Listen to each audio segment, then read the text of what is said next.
two fastest losers. Check now on the men's hammer.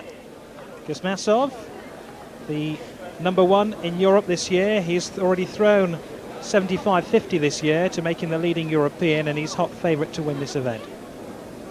Yeah, I think you can safely say that it's either going to be an East German or a Russian who will win the hammer. They usually do. This is the firm favourite. This is his first throw. It's a biggie too. That's in excess of 70 metres. Looks around about the 72, 73 metre mark, and he'll be very pleased with that for an opening throw.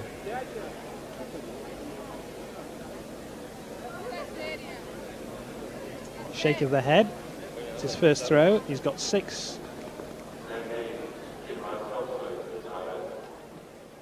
(72.24). He goes into the...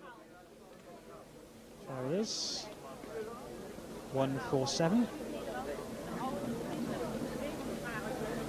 It's the third round of the competition.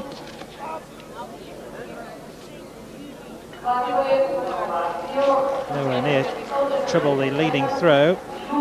Just over 72 metres set by Kirmasov, and we'll see him next in the hammer net. There he is, number 626. What a big lad he is. Yeah, I think he could eat 3 shredded wheat, this one, but I think they can eat 6.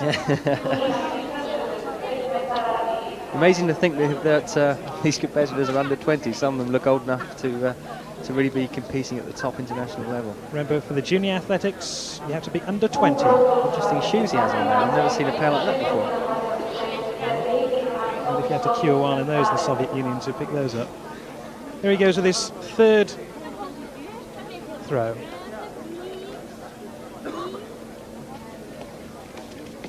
Oh, that's straight into the net. That's going to be a disqualification. I think he must have been listening to us about his shoes, because he certainly didn't get a good grip on that, and he's put that one straight into the hammer net. He'll be disappointed with that, but he still leads the competition and still favourite to win it. Doesn't look too despondent about that. I think he was probably going for a very, very big throw and probably put a little bit too much into it. Well, just talk us through that again, Roger. I know you're an expert on hammer throwing. Yeah, I do the odd hammer throw for the club in my spare time.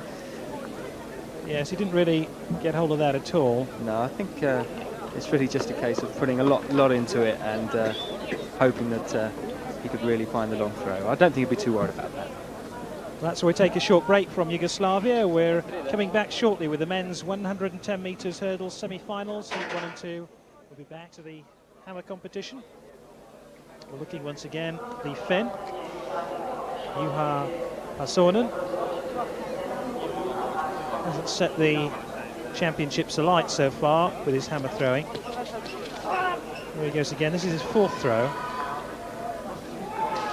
Again, disappointing throw. He's not going to worry the leaders with that. The man we're going to see next is worrying the rest of the field. Kirmasov, Sergey Kirmasov, has recorded the best time in Europe this year and leads the competition. The European and the world junior record is 78 metres and 14 centimetres, and I think Kirmasov probably feels that he can certainly get over his PB and maybe push that. That's probably why he went for such a big throw in the last round. Kirmasov again. Disqualified with his 3rd round throw, which ended up in the net. There he goes again. And that's a big one. That's an enormous throw. I think that's over 72 metres. Yeah, I think that's probably his best throw of the competition. Looks around the 73 metre mark. A bit happier with that.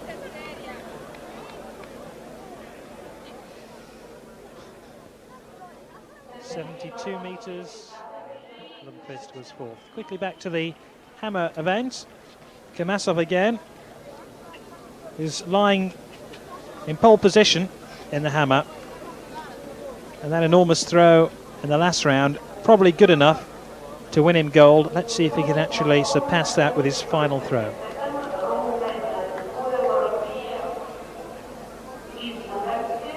Already had one disqualified throw.